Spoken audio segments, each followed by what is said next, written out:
Ana olmağa hazırlaşan və asma və allergiyası olan xanımlarımızın nəzərinə, əziz pasientlərimiz, əziz xanımlar, əgər hamiləliyi arzulayırsınızsa, bu hamiləliyi planlaşdırın.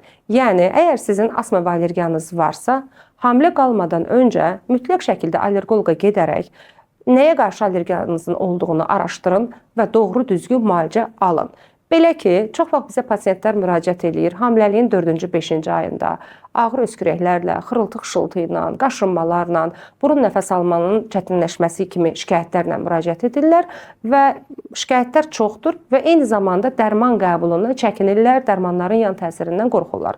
Bildirmək istəyirəm ki, əgər sizin hamiləliyiniz planlaşdırılsa, yəni hamiləliyə qədər siz var olan hər hansı bir xəstəliyinizi zamanında düzgün müalicə eləsəniz, 9 ay müddətində həm asma və allergiyanız kontrolda olar, yəni siz sağlam adam kimi hamiləliyinizi başa vurarsınız, eyni zamanda bu xəstəliyi kontrol altında saxlamaq üçün hamiləlik müddətində tam ziyansız, təhlükəsiz, az dozada olan dərmanlara ehtiyacımız olar. Təəssüf ki, müayinələri gecikdirmək həm dərman qəbulu ehtiyacını artırar, həm də simptomların dərinləşərək həm özünüzün, həm də uşağınızın sağlığını təhlükə altına ala bilər.